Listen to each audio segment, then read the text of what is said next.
Happy birthday to my middle daughter, Zoe. She's 5 years old today.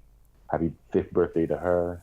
Happy birthday to my little girl Audrey on February 9th. She will be turning 8 years old. Happy birthday. Happy birthday.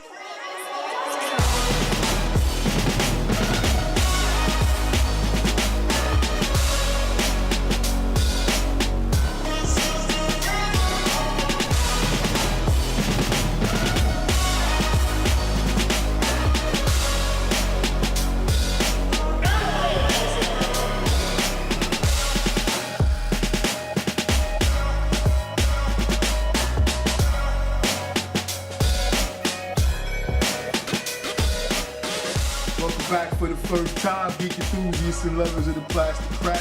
This is your safe space, free from safety. So put your hands on some plastic. It's time for Toy Detox.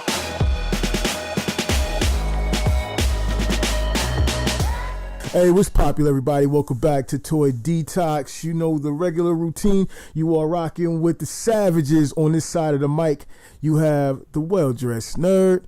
On the other side of the mic, you have Alphate. What's up, man?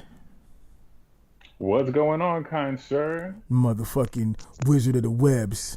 And how many characters is it now? Spiros, is it 240 characters yet? I think it's like 280. The 280 character assassin going to official Super Saiyan mode as we speak. The beard. Spiros. What's up, man?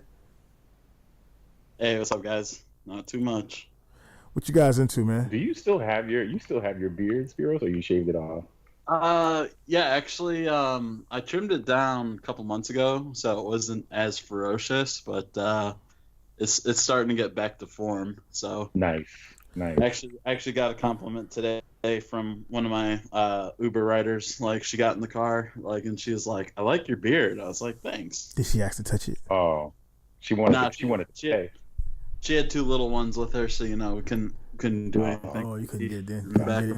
Yeah. But if them little ones wasn't there, she'd have been all in that beard. Hey, for purposes of image, for show image, you've always got the beard, sir. Even when you ain't got the beard, you got the beard. Oh, dude, you nailed it on the little character designs that you did for the cover photo. Oh, thank you very much, sir. Yeah, that's dope. I like that. Hopefully we can get an anime short. I got a lot of compliments in my inbox on that. Oh, yeah? That's cool. Yeah. That's cool. Hopefully we can get an anime like short popping pretty soon, man. Maybe in the break between the next two quarters, I can work up an anime short. A little 2D joint or something. That'd be a little bit of fun. Might need to start storyboarding that now. Hey, so Adventures in Nerding, everybody. Who wants to go first? Yeah.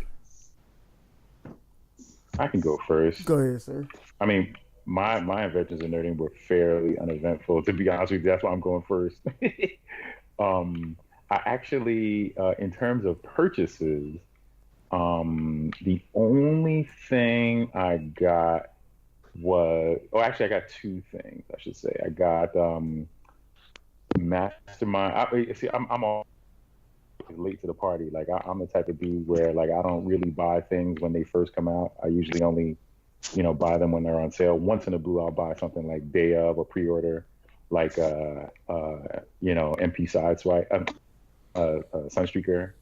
I bought him pretty much as soon as he came out. But for the most part, almost, I say a good 80% of my collection is shit that's like I bought, a year or so after it came out. So, backtracking is but cool. I had yeah, man, and you save money too, to be honest with you, for the most part. I mean, there are some things, a lot of things, go up in value, but a lot of things go down too. Yeah, that's true. But too. I got, for instance, case in point, I got motherfucking what's his name? Mastermind Creations. What the hell is the name of this guy? The train. The train optimist. Oh, what's his name? I feel like from the Night Morpher. Yeah, Night Morpher. Yeah, the Night Morpher. Yep. Yeah. The black one. Okay, that's the Night Morpher Annihilator. The Annihilator, yep. The one that's toleranced nicely and fixes all of the issues that the regular one had. So I got him, and he is a very, very fun figure to play with. Like, decent articulation, super easy to transform, but not like so simple where it's like, oh, this is like a two-step changer or whatever. But it's just satisfying piece. No, he is.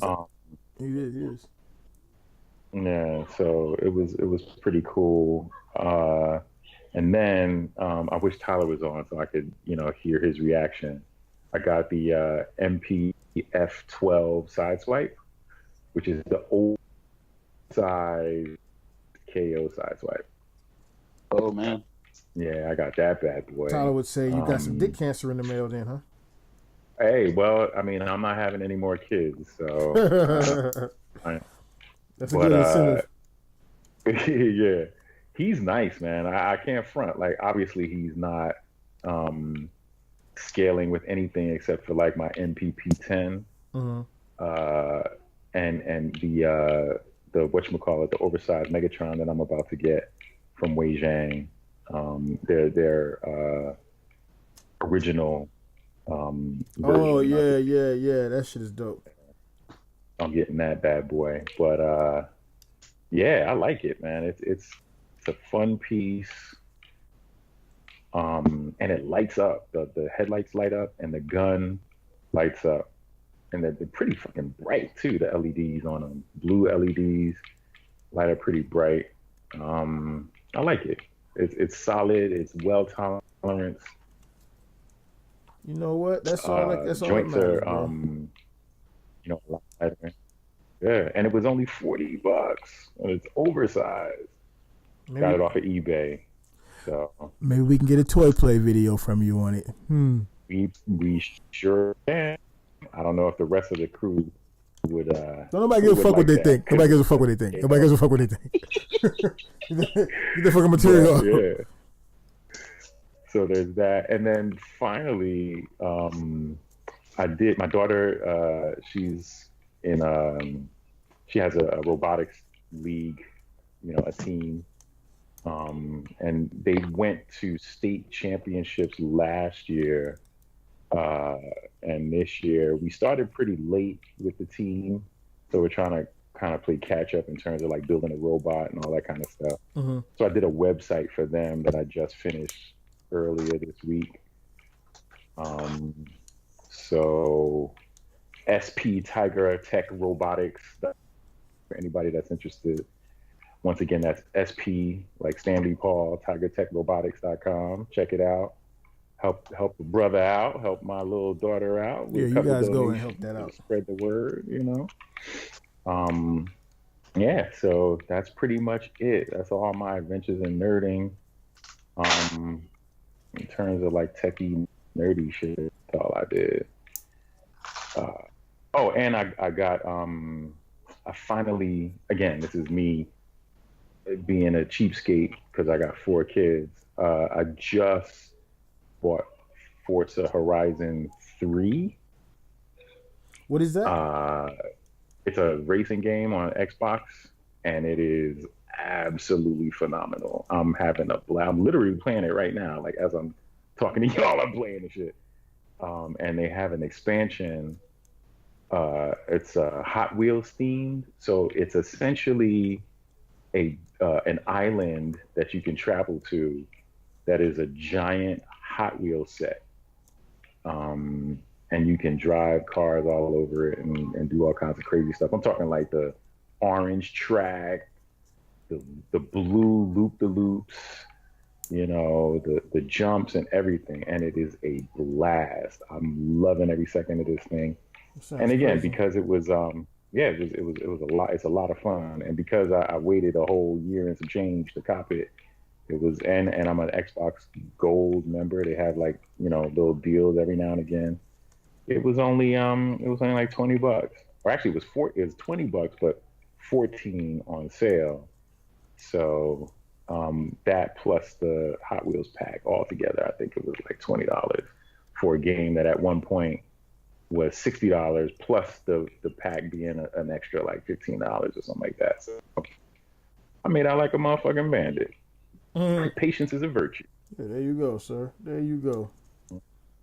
So I'm rocking that right now, doing loop the loops, busting donuts in my Lotus Vagrant. Ain't nothing wrong with that. Mm-hmm. Ain't nothing wrong with that at all. Does that conclude your adventures in nerding? That concludes my adventures in nerding, kind sir. I was going to say that MMC Prime you were talking about, old Train Prime there, and you guys remember their Cyclops that their Shockwave, the big ass boat. Oh yeah, he was like 15 inches long. Yeah, those were two of my earlier, my first, or I guess my two of my first third party pickups, man. Not including, of course, the one that everybody goes with first, the Protector armor shit, right, and the fucking City Commander and all that, right. That's like everybody's first jump off into it. But I mean, those are two of my first major third party pickups, man. How did you like Cyclops? Oh, he was awesome. He was fucking awesome. I don't know how I can't say how he stands now because I got rid of him obviously a long time ago. But it was a fun figure. Like let me say I don't want to say fun, but he was a dope ass figure, dude. Like the transformation, all that shit. Yeah, it was pretty dope. And he was huge too, especially for that time frame. Like that shit blew my mind back then. I'm a big fan of large scale robots. Like I like, not Legend. What is it? Legends or Leader? Legends is the larger one, right? No, Legends are the small. No, Legends are small guys. Who just went to the city? Who was at the strip club just then? Oh, that was me. I was actually pulling up a review of it. I did a search for Cyclops, and the first thing that came up was shout out to TJ Duckett, Kuma Styles review for him came up, and that was the music that he had on the intro. That was during TJ's hood days.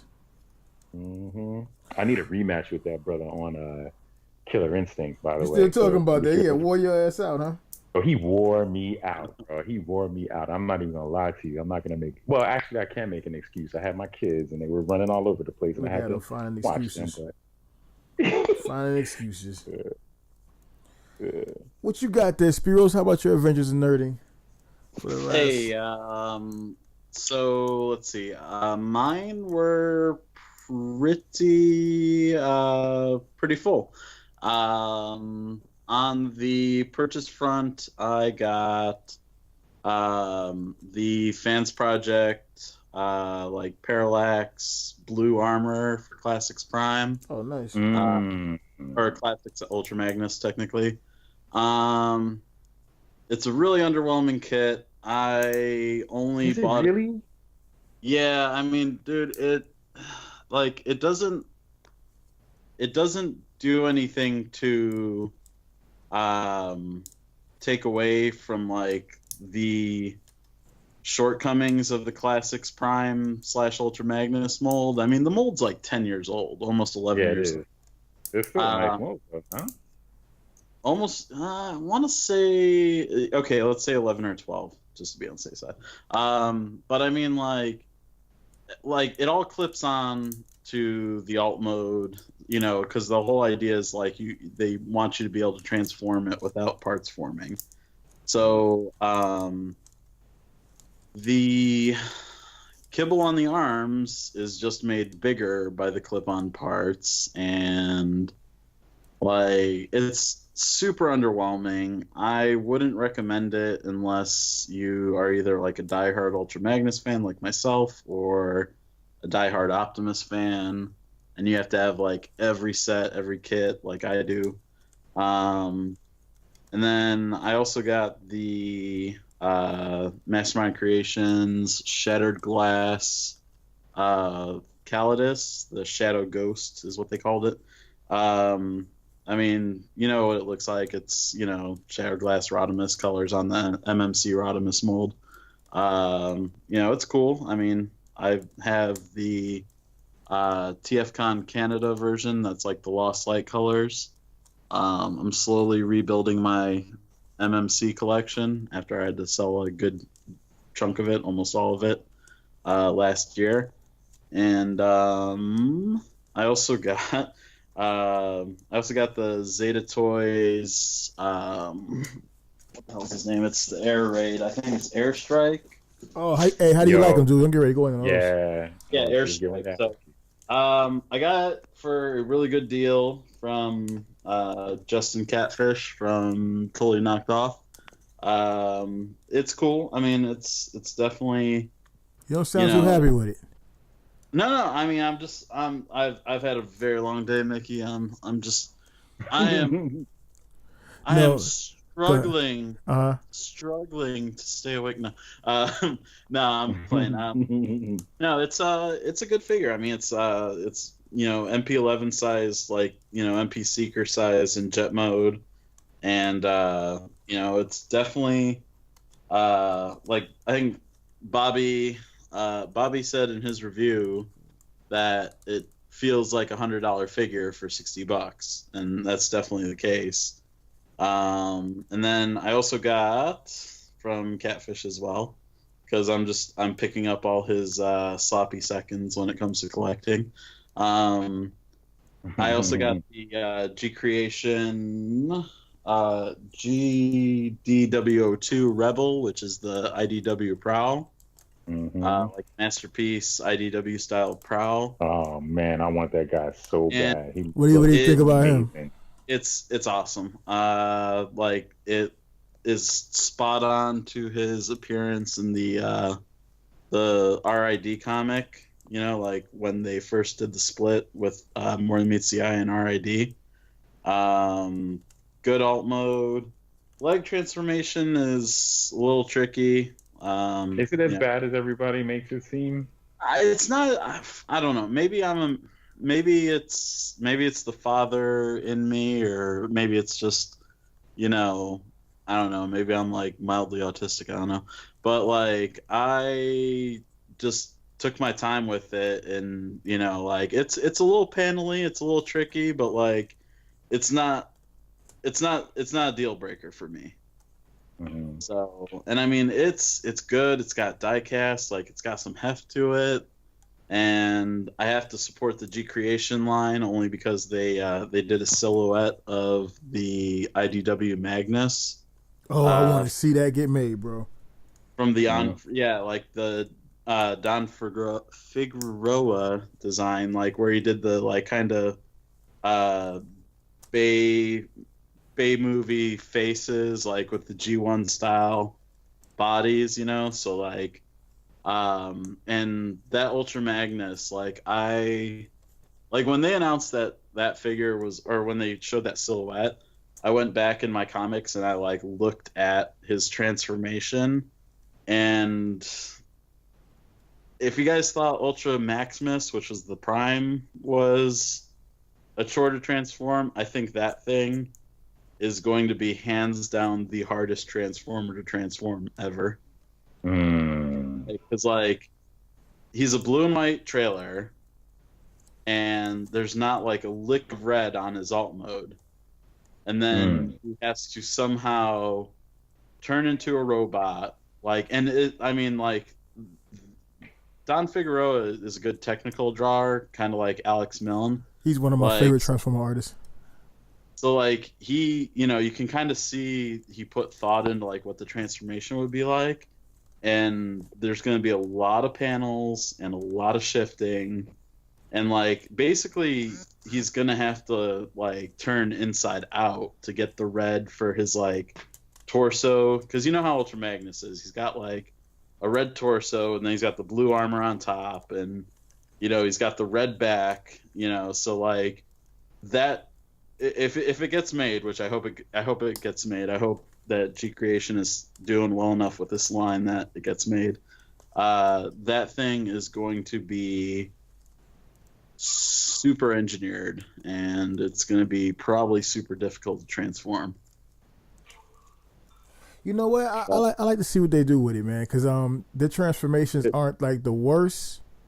You know what I mean? But they're still like tedious enough to keep my attention. So yeah, I like to see what they do with it, bro. But how bad was that Proud though? Like on a scale of 1 to 10, as far as transformation, like, and I don't mean how bad like sucking. I mean how bad as far as like, you know, just like complexity. Like complexity, over engineering, or I probably put it like 6.5, 7. That's not bad at all. Yeah, but I mean, my scale might be, you know, lower than like what other people would rate it. But I mean, like for me, it was a 6.5, 7. Like, you know, it wasn't a simple transformation, but it wasn't overly complicated. Like, you know, Ultra Maximus or was it like any of the bad cube designs where they basically explode and come back together? Yeah.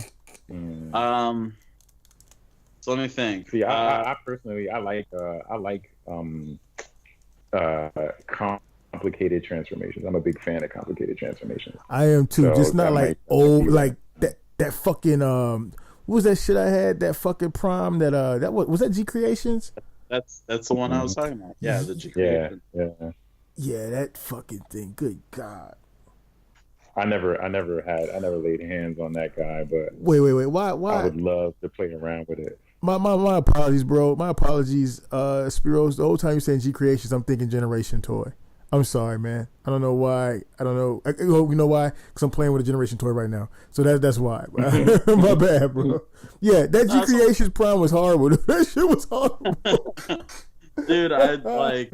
Oh man, and I need to support this line because you know I want to see the figure I want to get made, and like I've wanted that design of Ultra Magnus since Toy World teased it in a like shadowy silhouette way back in the day, like when Orion was released. Yeah, like they teased a Toy World 04 and a Toy World 05, like. One was the Ultra Magnus, one was the Stealth Bomber Megatron, and they never got made. And like, I hate Toy World for it. I hold a grudge.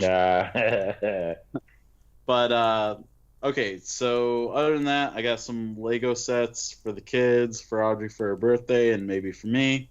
I got a big ass Nerf for me, of course. I got a big ass Nerf gun called the Judge from their Doomlands line, which is kind of like their Borderlands type Nerf guns. I haven't built it yet because it's this ginormous gun that comes in a very slim box, so I'm guessing it has a lot of assembly to it.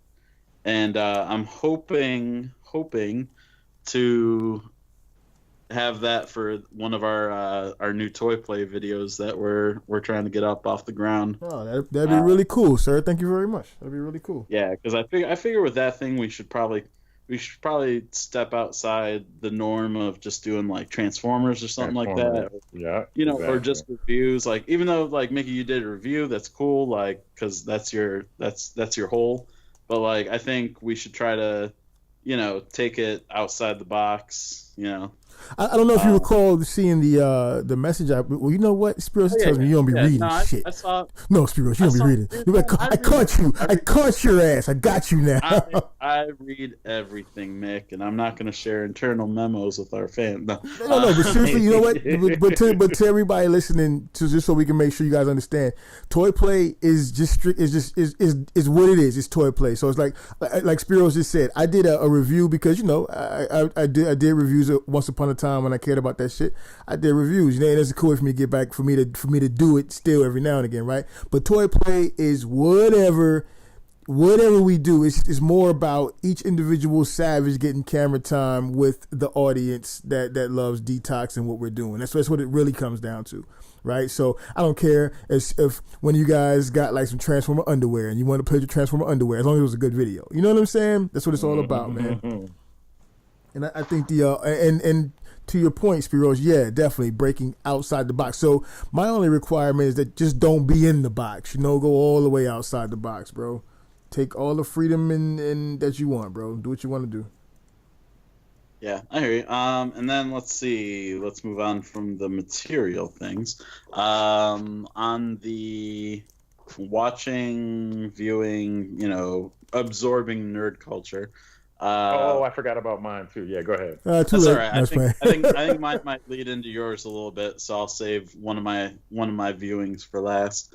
Let's see. So I watched Get Out, which I hadn't seen before. How'd you like it? It was cool. Like, I mean, I knew the gist of it because I'd heard everyone talking, and Bobby and Adam talked about it on Nerd Rage when they were doing like their they were kind of doing their Oscar rundown. So like I knew like they were hypnotizing black people, but I didn't know to what end. So that was a cool twist. And I liked it. I mean, I don't have any problem with any of that. Like, I know some people might, take offense to a bunch of white people getting whacked by a black guy, but did people take offense to that? I don't know. I didn't, but I mean, some people might. I mean, clearly you didn't, obviously, but I'm just saying. Do you guys recall that being the case? I mean, 'cause I could see that. I'm just saying, is that been your guys' experience? Oh yes, absolutely.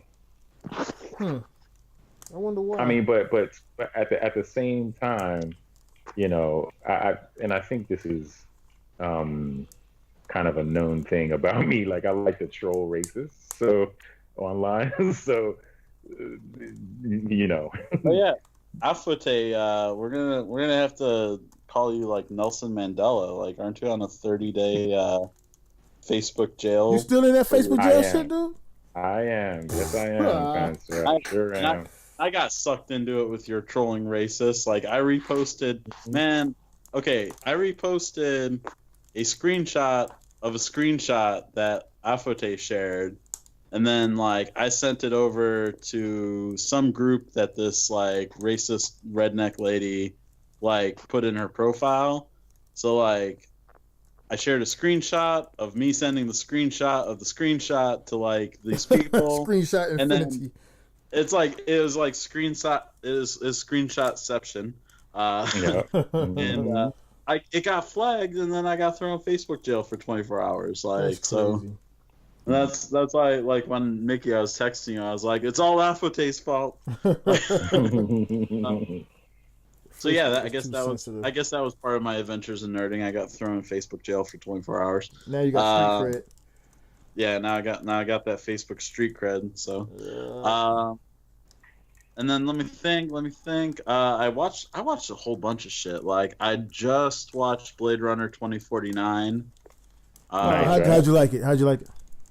That was a good movie. It was long as fuck, though. It was like almost 3 hours long. Every bit of it was necessary.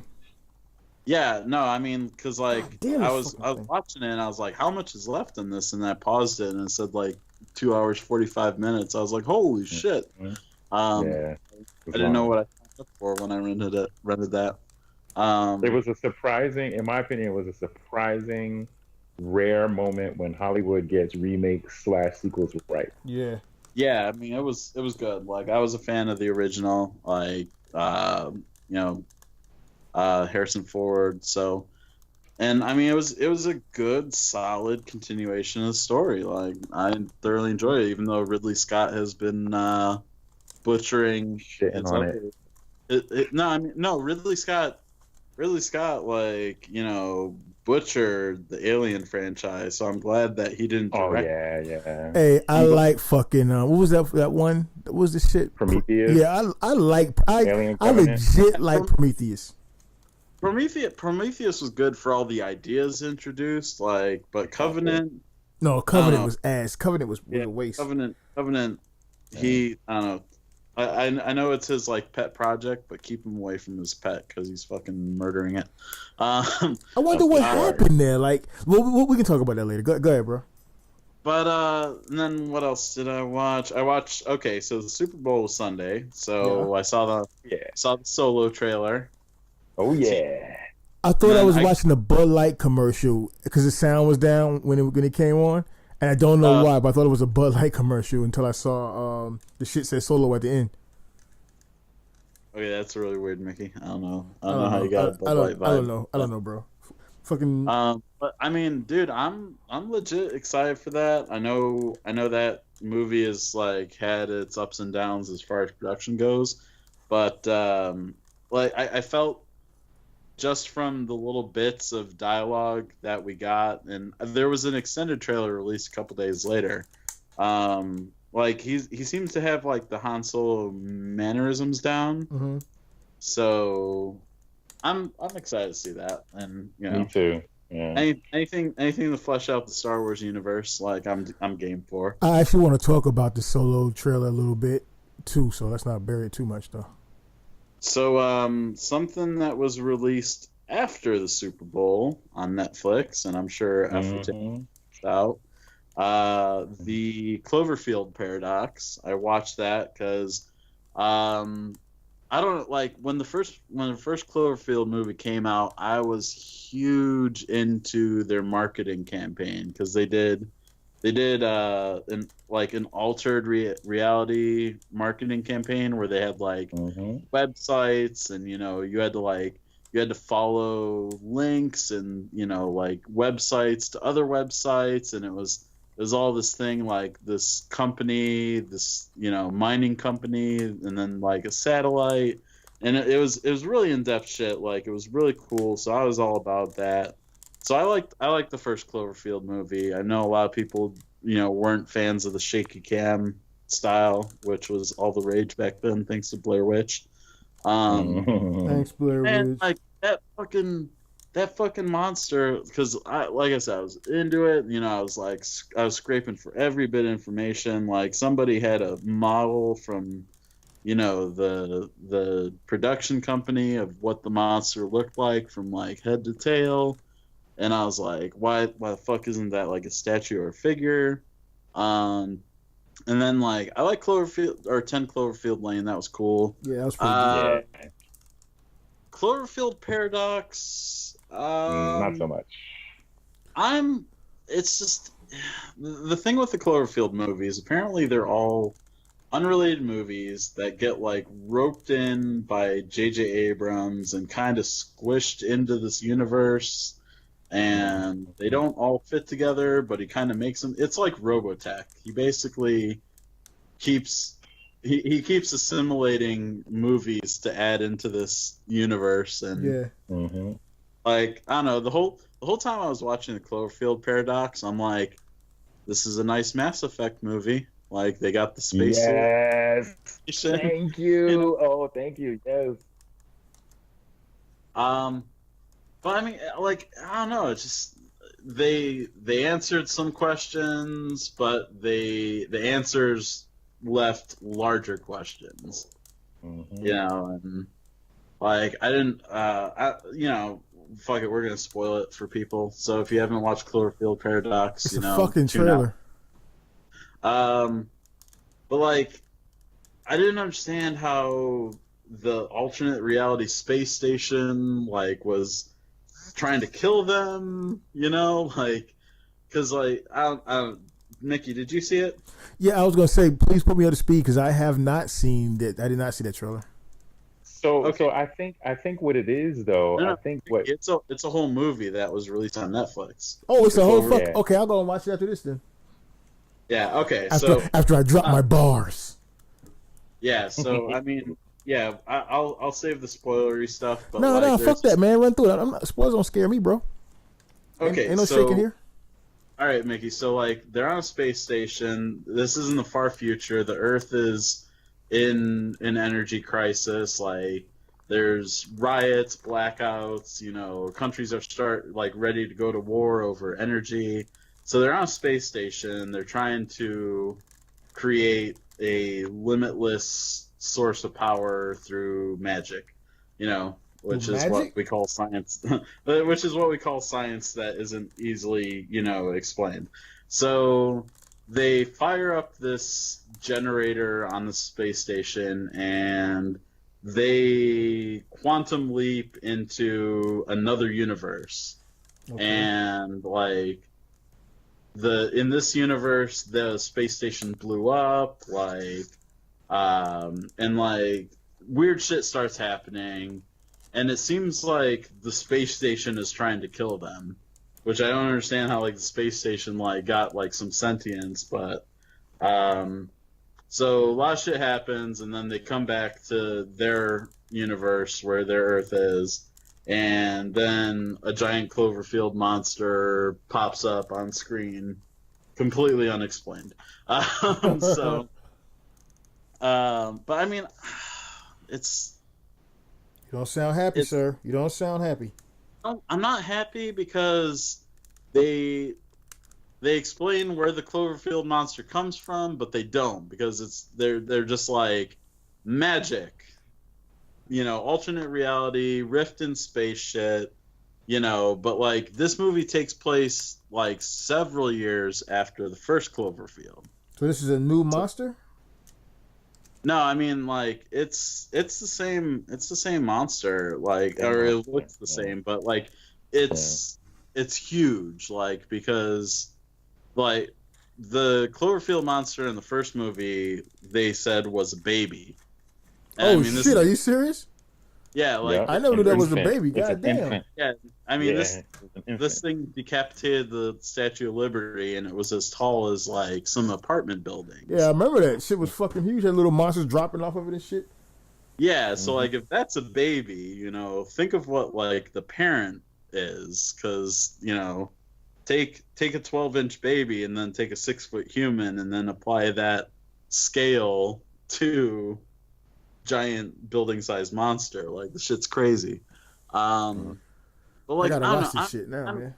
I'm the type of guy who like I want shit fleshed out and explained. Like, even if it's not in the movie, like, give me a documentary, give me behind the scenes, give me an art book or something where you can at least kind of fill it out for me so I can enjoy it more.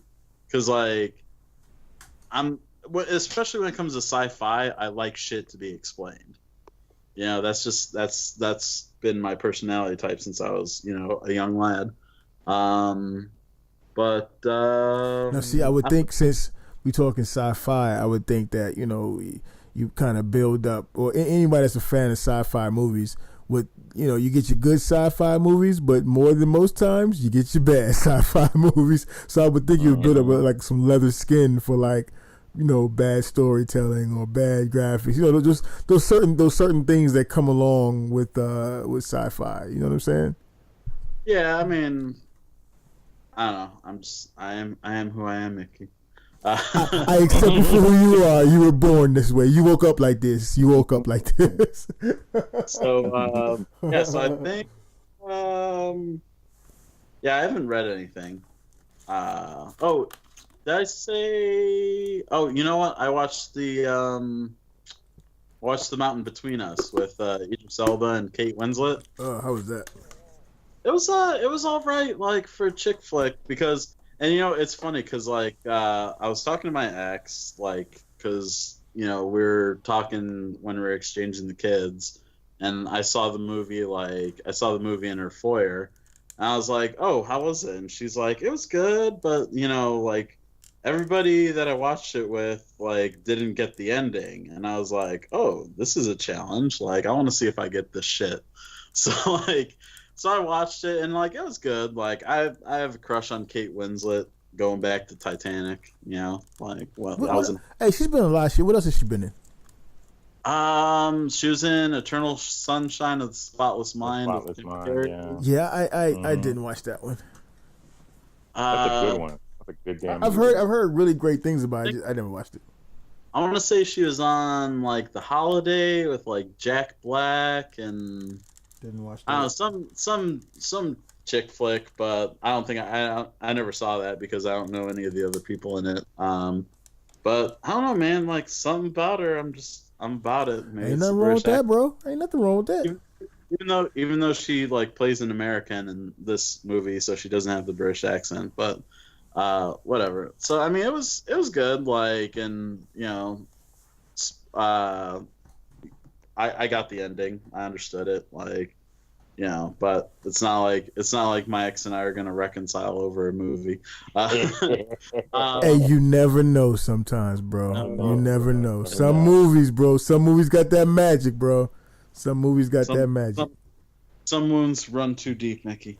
But yeah, I mean, that was my adventures in nerding. What about you, Mickey? What have you been up to? A little bit of all kinds of shit, and then a little bit of not all kinds of shit.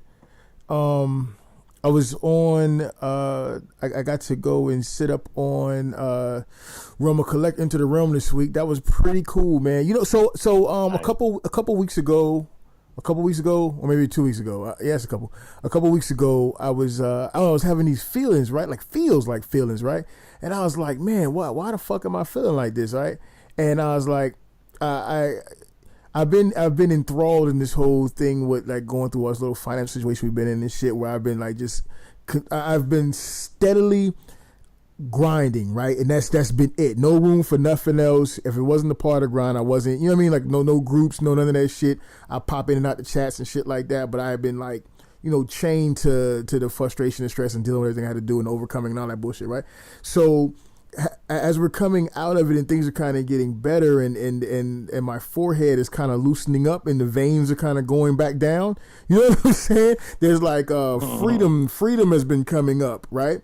And I feel like I've been so committed to dealing with the situation, like survival mode, that as I'm clicking back into, you know, the regular mode, you know, it's almost like I feel out of place, like not knowing what to do at the time a little bit. You know what I'm saying? So then I'm gonna get my feels for a minute, fellas. I'm gonna get my feels. So like I got to this point where I was riding one night. I was coming back from campus, and I was like, God, man, I don't know why I feel like this. I was feeling real kind of just, I don't know. I felt a void, if you will. You know what I'm saying? Because there was no tension, there was no stress, there was no frustration, there was no sense of I gotta get this done, I gotta take care of this right now, or it's gonna be a problem type shit on my shoulders, right? And so it left this bit of space, and I didn't know what I needed to fill this space with. And what I realized, and it's surprising to me because, you know, sometimes when you're dealing with stuff, you don't realize what you're going through or how it's affecting you until you come out of it and you can look back at the effect that it had on you, right? So I didn't realize at the time that everything that was going on with me, or everything that's been going on with us, had been affecting me, I guess emotionally and mentally and physically for sure, because I put on some fucking weight. You know what I mean? Like, and so I'm saying I like to say I was coming back and I had this feeling of like I was kind of like lonely, you know what I mean? I was like legit lonely, not like, you know, I'm gonna end it all lonely, but like lonely, but not like, you know, I got people around the way and shit, like adults that are friends, you know what I mean? But not on the nerd level, not like doing the shit that we enjoy talking about and doing and shit. And I had that longing to like connect with like fellow collectors and shit like that. And, you know, I don't got that here because, you know, like most of the collectors that I fuck with, like you guys, you know what I'm saying, and all the other guys in the network and shit like that, you guys is all over the fucking United States and other places, and in some cases all other countries and shit. So I can't just like go roll down to Tyler's house and kick it, you know what I mean? So I was like, oh man, I feel like what the fuck, and I didn't get it until I started running down the list of what I could do to, you know, plug that gap or whatever. Because typically, I ain't got no fucking gap. You know what I mean? I'm doing what I'm fucking doing. I got what I got. You know what I mean? I'm good. You know what I mean? Even when shit is good and not bad, I'm typically straight. But at this point, I was literally feeling a little gap. I'll say I was missing my fucking fellow collectors. I was needing that fucking I was needing it to link up with the brethrens and shit. Yeah, man. Yeah. So yeah, man. So I started reaching out to cats like that. That following day, I hooked up with my cousin who lives out maybe 40 minutes away. He's a collector as well, and we had a good bit of time riding around, toy hunting and shit. And that shit felt good. And that's when I realized what it really was that I was dealing with and where I was at. You know what I mean? So that caused me to reach out to different cats and hop in some groups that I hadn't been in groups for a while, and just checking out shit that I hadn't done even before shit got bad. Like, cause y'all know I wasn't like spending a lot of time in groups and fucking commenting on shit and all that shit. I stopped doing that shit a while back, right? But I needed that shit, so I did it. And I think even with the fucking with the toy play video, with the little fucking doing the review and all that shit for the Rodimus and all that shit was a part of it, man. I needed to get back on some just get back to the nerd roots, you know what I'm saying? So yeah, it was pretty cool to reach out to the to Enter the Realm guys and get on the show for a while and fuck around with them and just be a part. That was pretty cool, man. I see that Tyler was fun. Say again? It's always fun to you know, essentially escape from, you know, reality, if you will. Yeah. It was really interesting to me because I typically don't. I typically don't get into that. You know what I mean? Like, I mean, yeah, we all collecting, so we all do. You know what I mean? But I never had the urge, the longing, like something's fucking missing. You know what I'm saying?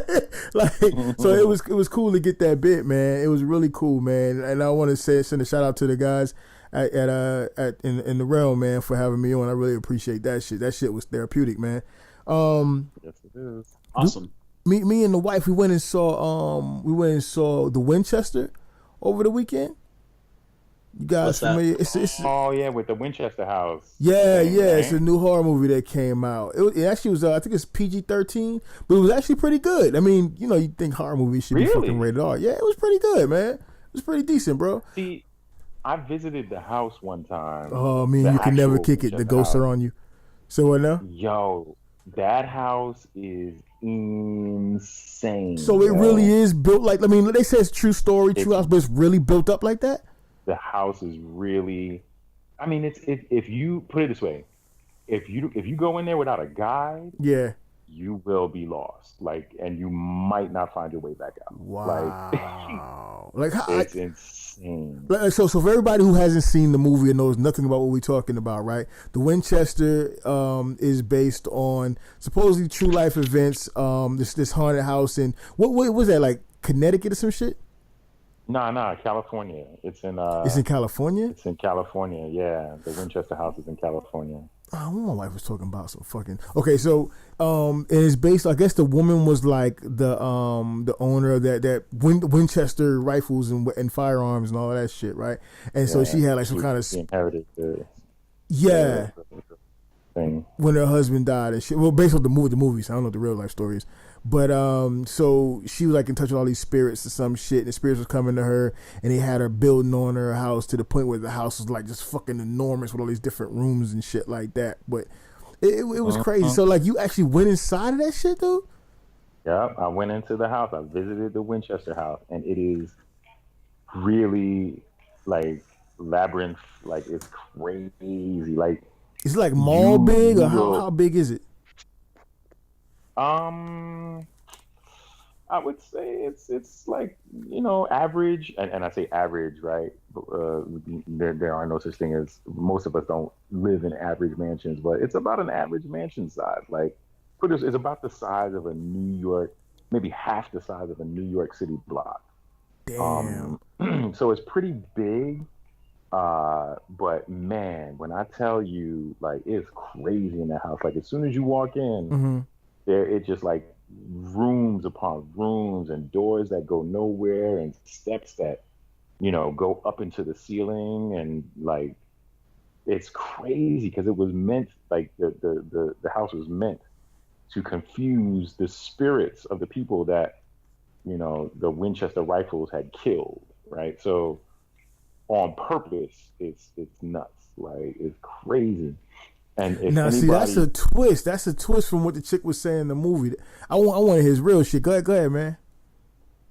Well, no, I mean, that's what the tour guides told us. Like, essentially, you know, she was being haunted by the spirits of people that the rifles killed. So, you know, she consulted, you know, mediums and all that kind of stuff, and they said, "Oh, you got to build a house that'll confuse the ghosts." So that's why she built it. And, so, you know, over the course of a few decades. In the movie, it's like she's saying that these ghosts, the same thing with consulting the mediums and shit, and they tell her to build the house to help the ghosts. But in the movie, it's more like she's supposed to be helping the ghosts, and the ghosts come to her and tell her to build the rooms they died in or whatever, and then they can go into the room and they can find peace and then pass on. But if they can't pass on, then she bind them to the room with like these boards with 13 nails and shit inside it. They say that same thing to you? No, I didn't get any of that. So that's probably that Hollywood twist they put on that shit then. Yeah, they probably took some artistic liberties with that. I think the story you saying sounds better though. The idea of having the ghost trying to get a motherfucker, but they confused in the house. They don't know the fuck they going and shit. That sounds better, dude. Yeah, I mean that's what I was told. Yeah, so and I cannot stress enough how crazy that fucking house is. Like, just the way it's laid out, and I kid you not, man. If you go in there without a guide, you're not getting out. Like, wow. It's crazy. Does it feel creepy in there when you're in there? Like, does it feel like, oh shit? Does. Yeah. And I'm not the type of person, like, I firmly, I mean, I think we've had this conversation before on a previous Detox episode, but I don't believe in ghosts or any of that bullshit. Like, I'm not, the type of person who, thinks spirits are real or anything like that. I believe in that shit, bro. I believe in that shit all day. I don't believe in none of that. But I will say that you get an ominous feeling of dread once you walk in there. Like, it does really feel weird as fuck when you walk in there. Like, I didn't feel comfortable, just put it that way. And it might not have been, in all honesty, it might not have been because of any spiritual energy or anything like that. Mm-hmm. It probably was more so, and again, this is the skeptic in me, the scientific mind in me. Mm-hmm. It probably had to do more so with the way the place is laid out, its furnishings and the way it looks. Just creepy as fuck, makes it uneasy, huh? Creepy. Yeah, man. Like, on purpose. It just looks creepy as shit in there. So, but it's all musty. Fucking with your allergies. Say again, Spiros? I was like, it's all musty and it's fucking with your allergies, and like half of he's interpreting that as like a feeling of dread. Dude, exactly. And I personally, I mean, I don't believe in like ghosts, like boogeyman ghosts, but spiritual energy, I definitely believe in. I'm sorry, I'm getting sidetracked. I got CNN on. No, I was gonna say that's good. That I'm glad to see that the movie was good, though. At least, This guy, Representative Mike Quigley's being interviewed on CNN. Right, he's got these glasses on, and on one side of the glasses, I don't know if he knows there's some shit inside there, but it's this shit like a snot glob or cardboard or something inside. It looks weird, dude. Like, why did they come on camera like that? I'm sorry to go off on a tangent, but shit makes no sense. But yeah, the movie was enjoyable. It had a few jumps in there. It was pretty good, man. Like, I typically am pretty good at calling out the scares and shit like that because I watch so many horror movies. It had a few that surprised me. There were a few things that was kind of like, okay, that's a little too much. It's not really scary because you're giving us a little bit too much. You know what I mean? But overall, it was pretty good, man. I had to say I enjoyed it. Like, it looks like they would want to do a part 2 or some shit, which I think that would be unnecessary. But it kind of looks like they want to do that. We too saw. Well, before I get into that, the trailers and shit. I was able to work out a trade with the cat. Shout out to Brian. I believe I don't want to fuck your last name up. I'm just gonna say Brian L. He traded me for my SH Figure Arts Ryu, and then he traded me the last figure I needed, the last bot I needed for the Transformations Minosaur, the Overturn. So that was really fucking cool, and he shipped it from Canada, and it was here like in 5 days on the spot. So that's real cool. I'm having a lot of fun with this figure, man. Cause I ain't bought a figure. I ain't bought a figure in a while. I ain't had a figure in a while. So that made it feel pretty good to get that box in the mail. I was like, oh, hey, get a box. What's in the box? Yeah, I was so happy to get that motherfucking box, boy. So that was pretty cool, man. Yeah, Brian's a cool guy. Oh, you know him? Yeah, like I've dealt with him a lot, and still friends on Facebook. Cool guy, like always like he actually helped me get some cash. Like someone in Canada wanted to pay me, but they wanted to pay me with like a money order from their bank. What? And like you needed a Canadian bank to accept the money order, and this fucker didn't tell me that like before he sent it. Like I was like, oh, okay, I'll just like put in the code and then accept it. But like, you need a Canadian bank and a Canadian address. I hit up Brian and I was like, hey dude, I know this is gonna sound fucking weird, but watch this money for me, bro. Watch this money. I was like, can you accept this money and like PayPal it over to me? And he's like, yeah, no problem, man. So like, he did that. So he's a cool cat. Like, yeah, he's real cool, man. And like pretty much when I was selling like a lot of my stuff, he would pick it up. So it was good to know that my stuff was going to a friend and a guy who would appreciate the MMC stuff the way I did. He also I told him about the Show Us Your Toys group that we have, and he was real cool. He hopped right on in, bro, and then he actually posted some shit. He's got a crazy ass Spiros, I'm sure you know, he has a crazy ass combiner collection, like combiners and city bots and all of that shit. It's pretty deep. Oh yeah. Yeah. So he posted those pictures inside of Show Us Your Toys. City bots. Yeah. Hey, for anyone out there listening, hey, you guys should run on over right now. Just stop what you're doing right now. Go ahead, hit the pause right now. Get on the Facebooks and hit the Show Us Your Toys groups. It is a toy detox slim fit savage group, and inside of there you can show off your collection, videos and pictures and all of that bullshit. Put all that shit up inside the group. Hit the likes and hit the subscribes and all that good shit too. But yeah, so he went and he jumped, and then he added me to the Calgary Transformer Collector group over there in the Canadas. So that was pretty cool. He said they might kick you out because you're not in Canada, but they didn't kick me out yet. As a matter of fact, they welcomed me in, so that was pretty cool. I felt pretty good about that. Oh, look at Mickey making international headway. Shit, making more international. I got plenty of international headway.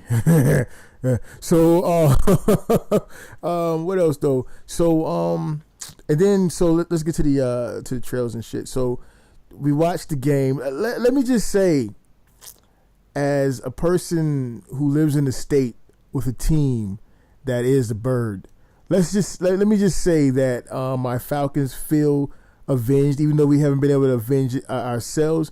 We feel avenged by the Eagles' mighty defeat of those fucking Patriots. Thank God somebody finally kicked that fucking tower down. Thank you, God. Thank you very much. I was so happy to see those motherfuckers lose. I was so happy. None of that pulling the fucking game out at the last minute. Nah, Tom Brady. Nah. Now you can go and you can retire on that one. You know what I'm saying? God damn, how many rings you need, bro? So we watched a bit of the game, and then I saw the solo trailer come up, and like I was saying, I thought it was a fucking Budweiser commercial. I don't know why, but then I saw like I don't know why, like the sound was down, and I just turned this. I was like, oh man, this looks pretty fucking cool. You know, just showing like some train on the track, some space age train or some shit, and I was like, oh, that's pretty cool. And then I saw like the spaceships. I was like, okay, so they're doing like a Star Wars Budweiser commercial. And then I saw like J.J. Abrams name come up. I was like, God damn it, they're taking this commercial serious, bro. Like, you know what I'm saying? And then at the end, it said, Solo, a Star Wars movie. And I felt excited because it's the first trailer we've gotten from the fucking movie, and everybody's been clamoring for some type of trailer or some type of real footage from the movie, right? So I felt extremely excited, but at the same time, I felt so fucking cheated because I'm watching this trailer, and had I known it was the Solo trailer, I would have turned the volume up. You know what I mean? I missed out on the full experience thinking it was a fucking Budweiser commercial. So that was kind of but yeah, and I'm pretty sure there's some other shit in my fucking Nerd Adventures. I can't remember it right. Oh, I'm working on this piece currently for my I guess I can say my Tech Punk Judy is Tech Punk Judy character I got, or the story this universe that I'm building called the World of Tech Punk Judy, right? And I'm working on this piece that I'm really I'll probably put some pictures up on Instagram here tonight or probably tomorrow. I'm feeling really good about it because my art's going somewhere different. I've been trying to cross this plateau as far as having a professional look to my work, you know what I'm saying, and being able to like master like the background and just bring all those elements together. And I'm feeling like I'm getting there with this one, so that's pretty cool. And again, there's some other shit that I'm pretty sure happened in my Nerd Adventures, but I just fuck it. So hey, so I mean, you guys excited about the Solo movie or what? Oh yeah. Oh yeah, yeah, Dude, absolutely. I want to see. I want to see it all. I want to see how he gets the Falcon. I want to see him do the Kessel Run. I want to see him, meet up with Chewie and like how the life came to be. Yeah, man. I want to see. I don't know. Like I've been following it, but I haven't been following it. Like, so I want to see if Boba Fett shows up at all, because obviously there's some history between them. Yeah.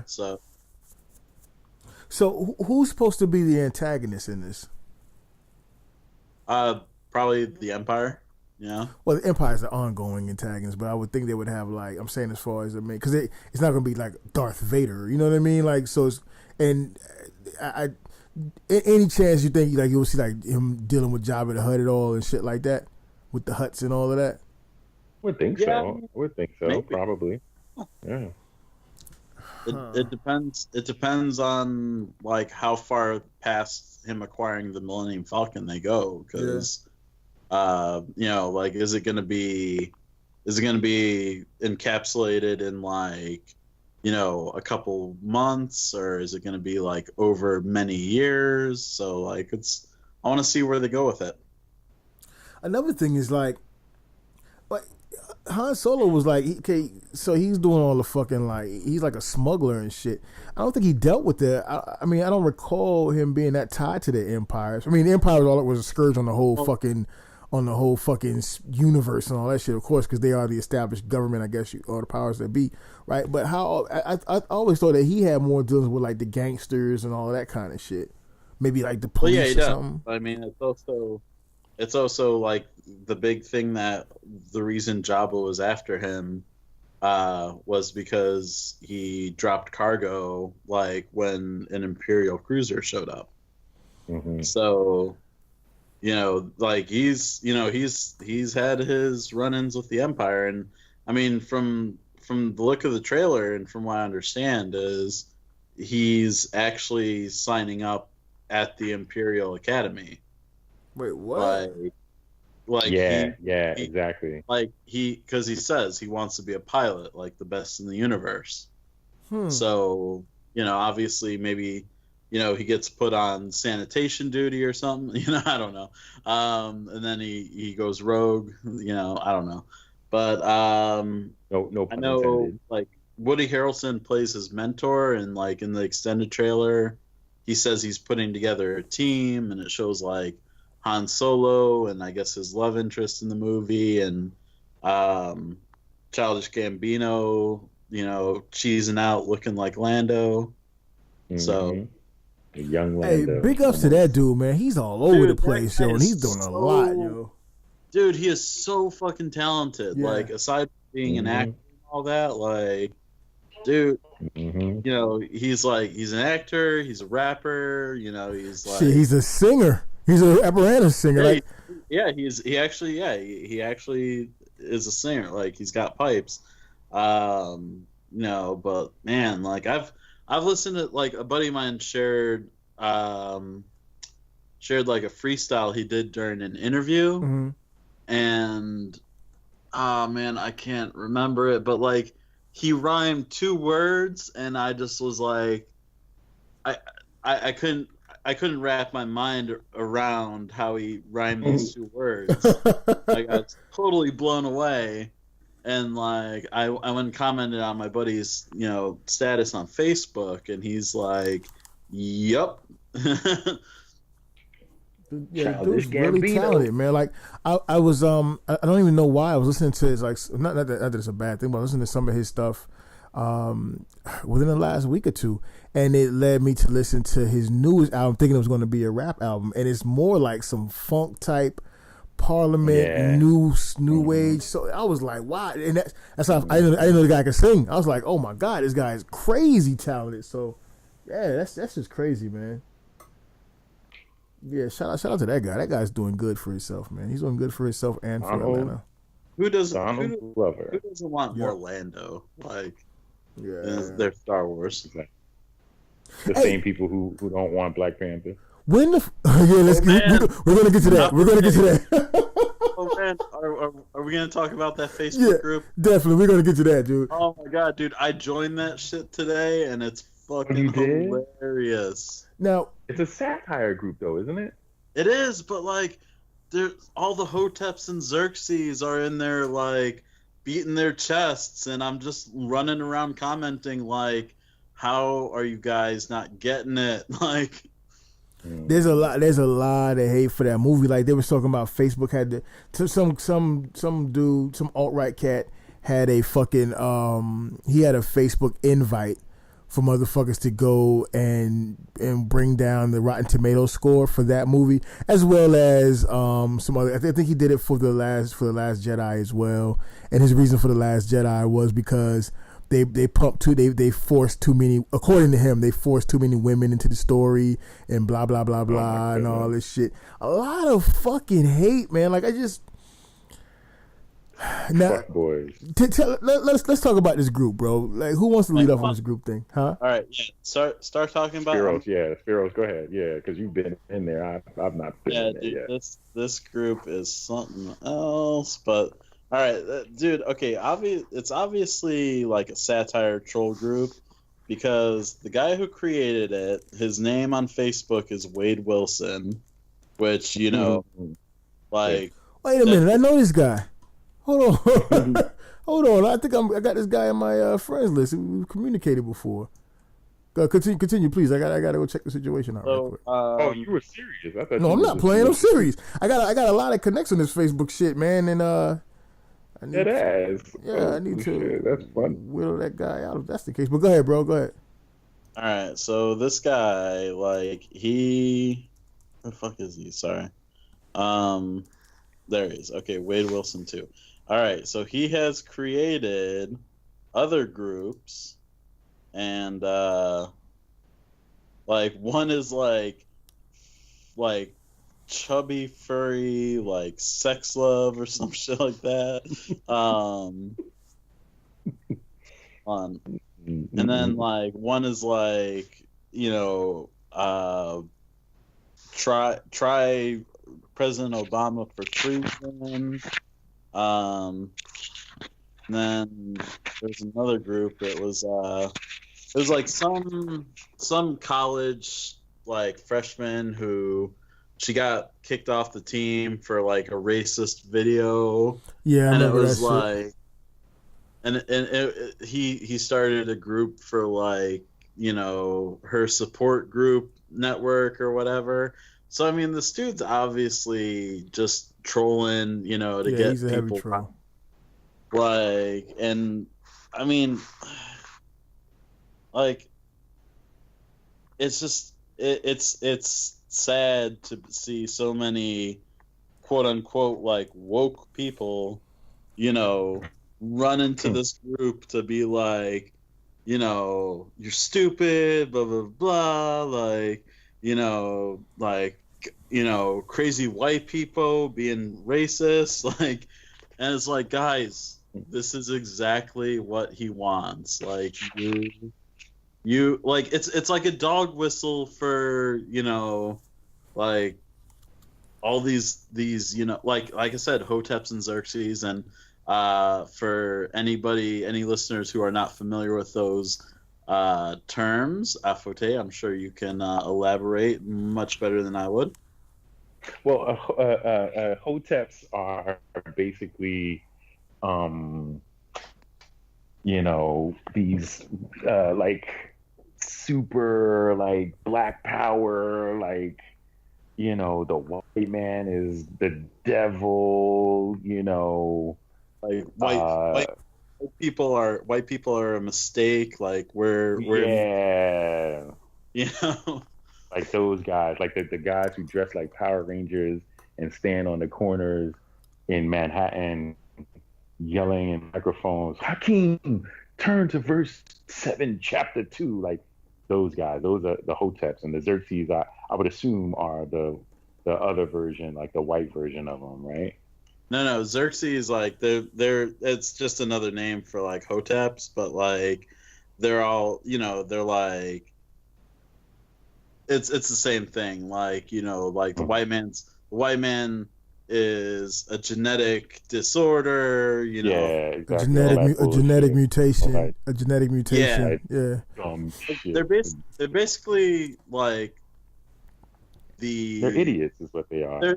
They're the melanin version of white supremacists. Right, exactly. They're like the black alt-right, basically. Yeah, they're like the alt-right. I don't know. But yeah, like when I see these people like talking, I'm like, man, you guys are on some Hitler shit. Like, I don't know if you hear yourself talking. Like, you're talking about like genetically inferior people. Like, I'm worried if you guys get in power, and not just because like the archetypal like white people afraid of black people getting in power. I'm worried you guys are gonna get the trains running on time and shit. Yeah, they're the worst. They're the absolute worst. I mean, it's like we said before, like us individuals who are middle of the road, like lean left on some things, lean right on some other things. Like, these extremists are the ones that ruin social media for everybody. Everybody else, yeah. Yeah. Never lie. I'm a firm believer that social media is actually the platform of the extremists. Like, I think that I think on quiet as kept, I think we might be ruining social media for the extremists. to be quite honest, I really think so. Because I mean, I think so, because and I'm fucking around, but if you really get down to it, if you look at like who really responds, like when you get in your feed, right, and collect the shit aside, right, just real life shit, you get inside of your feed, and let's take you any political topic or whatever, right, you get it's like all of the motherfucking extreme motherfuckers on either side are the people that are following this shit, watching this shit, bringing this shit up, letting this shit, they fucking swim through it. These are the cats that are on it all fucking day. And I mean, I know, in all fairness, a lot of us are on social media. Facebook has become a thread that's intertwined in our fucking reality. We can't get rid of it to a certain extent, but the extremes seem to run the gambit. Like, these motherfuckers are in it. You know what I'm saying? I think it's for them. I think it's for them. I think it's the pipeline for these guys, man. That's just my opinion, though. Yeah, I would say, because I remember, like I said earlier on in this recording, people know me. I like to troll racists. Like, that's what I do. And I've been doing it since way back in the days of like Angel Fire and GeoCities, like, and it's been kind of like a thing since then. Like, you know what I mean? Like, so I can see what you're saying. You totally reminded me of something from my adventures in nerding that I forgot.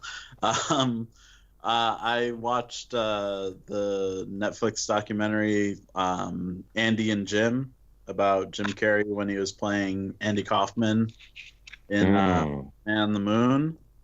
And dude, Andy Kaufman is the OG troll. Like, oh yeah, absolutely. Like getting up on what was it?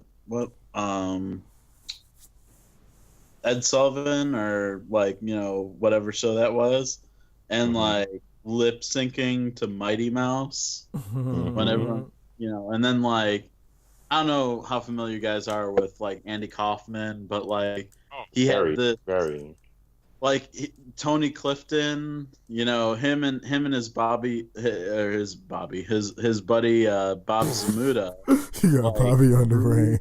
Dreamed up this alternate, identity called Tony Clifton, who's like a lounge lizard, like just overweight, rude motherfucker. And like, they were saying like it was really cool because like I guess this footage from when they followed Jim around when he was playing Andy Kaufman, like they sealed it for so many years and then they just released it. But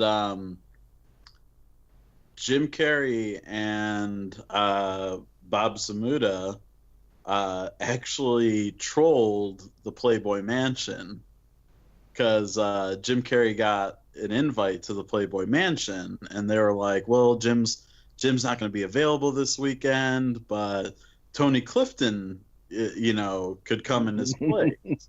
So like, Tony Clifton shows up to the Playboy Mansion, and everybody thinks it's Jim Carrey, acting like Andy Kaufman, acting like Tony Clifton. So like, he's going around, he's being rude, like he talks to Hugh Hefner. They kind of do a bit like outside the mansion. And then, he goes in and he's, drinking everything. He's hitting on all the Playboy bunnies and everyone there. And then Jim Carrey shows up. Wow. And like, so then they immediately like escorted Tony Clifton out of the Playboy Mansion, and they were telling Jim Carrey like the crews that were following him like had to turn over the footage, and like they didn't turn it over. But like, I fucking loved that. Like, I thought that was genius that Jim Carrey and Bob Zamuda did that, like just carrying on. And I mean, the whole thing is like, Jim Carrey said he felt like he was not Jim Carrey during The Man on the Moon. Like he was Andy Kaufman. Channeling Andy. So I mean that. If you guys haven't seen that documentary, definitely go check it out. Yeah, I haven't seen it yet, but I love Andy Kaufman. This is the one they were talking about on Nerd Rage, right? That Adam was talking about. Yeah. Mm-hmm. Yeah. I'm growing a Tony Clifton mustache right now, so. Tony Clifton mustache. Yeah. Man, I've thought about like doing characters when I'm like driving for Uber and Lyft, like just like being like rude as fuck, or just having fun with it and just messing with people. But I feel like I would get into a situation where somebody would take it the wrong way, and then you'd like read about me on the news for being assaulted by a rapper. Yeah, have you not seen those YouTube videos? Right. Or like the Taco Bell executive is like punching the Uber driver in the head or some shit like that. I'm talking about the one, the little joke, the prank joke ones where the cat running around acting doing silly little characters, then somebody fucking roll up and beat his ass and shit. See those videos? I'm sure I have, but I mean I can't. Like hitting the dude's like, it's a prank, bro, it's a prank. Like this one dude, he walked up and just like takes a guy's phone and starts dialing and shit like that. You know what I mean?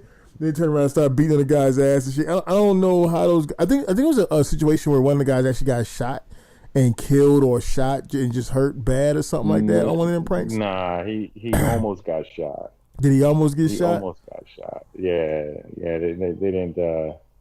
He did get beat up a couple of times, but they never, he didn't get like actually shot.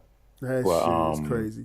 Yeah, there was one of the ones that stood out the most to me, was when he ran up on this one dude, because I'm not a fan of people sagging their pants. Like I think it's stupid and dumb, but I'm not the one who's gonna, run up on you and pull up your pants for you, right? But that's what he was doing. He was just running up on people and pulling up their pants.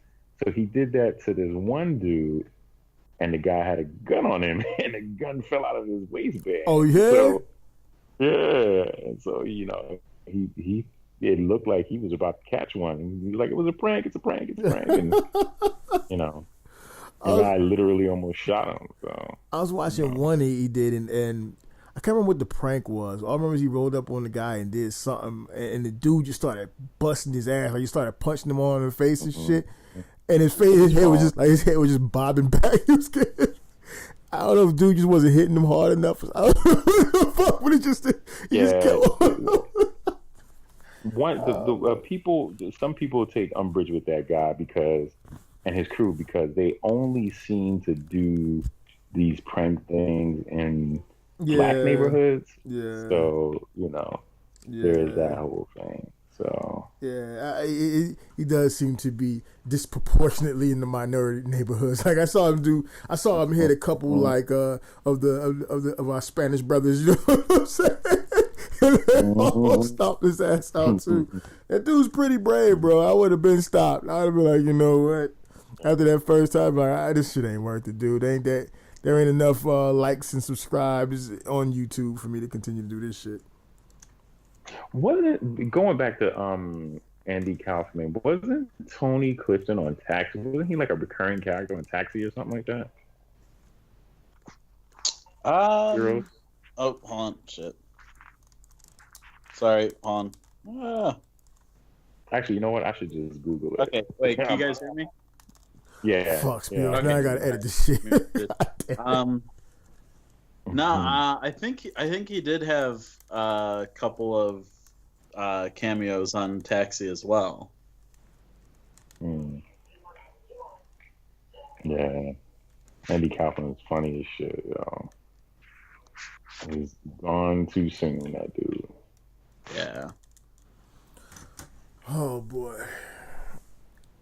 Yo, so just to go back for a second in our conversation to the Cloverfield Paradox, when you were talking, Spiros, about the station becoming sentient, I don't know if it was so much the station becoming sentient as it was just reality itself fucking with them, right? Because it was like two different realities in the same place at the same time they were saying something about. So yeah, because they said that the paradox of, you know, the two realities trying to occupy the same space. But like, well, this is the thing. There's like, when the guy was making those repairs to the station, and the hand went through the wall.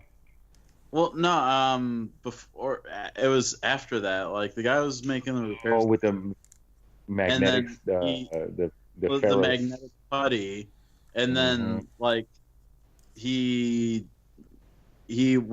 did he do? He disengaged the like life support system or something. Oxygen, yeah. Or the oxygen, and then like the putty started like reaching towards him.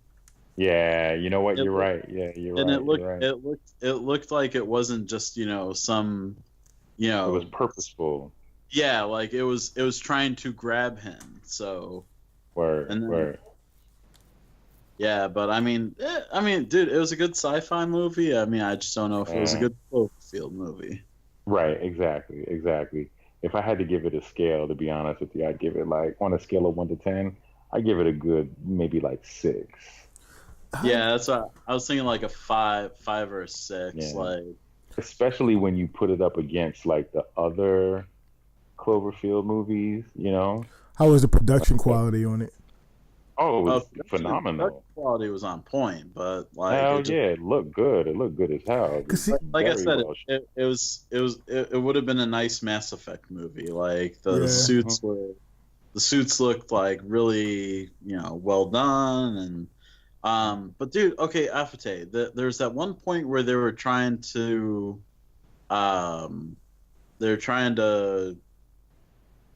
disconnect the one part of the station that got damaged. Okay, so like the station was damaged, and like there was gravity, and I usually hate to be that, or I hate those people who like try to inject real world physics. But you're about to do it now, though, right? But you're about to do it now. I was like, I'm like they're like jumping across this broken part of the space station, and I'm like, there's no fucking gravity, like, you know? Yeah. See, here's the thing. That whole assembly, because I remember they had mentioned something about gravity is going to be weird. I remember one of the guys was saying something about gravity is going to be weird. So okay. I guess that's how they could explain that part away. You know what I mean? Yeah, like I'm like, yeah, I was like, did they mention that maybe the gravity was still in effect? Because the station was partially, intact, or yeah. I'm not a movie scientist. I can't explain all that. Yeah, it's to be honest with you, I think the first act and maybe part of the second act were really good. Like the first act was definitely like a 9 out of 10, but then it go I can downhill. agree with that. I think the third act, it all kind of like fell apart for me. Yeah, for sure. I agree. But I think it was expert marketing, on Paramount and Netflix's part, like to advertise it during the Super Bowl the way that they did, and you can only watch it on Netflix. You know what I mean? Mm-hmm. So, I would love to see what the metrics were on, viewership after the Super Bowl, like from a Nielsen perspective. I would love to look at those numbers. Hey, the last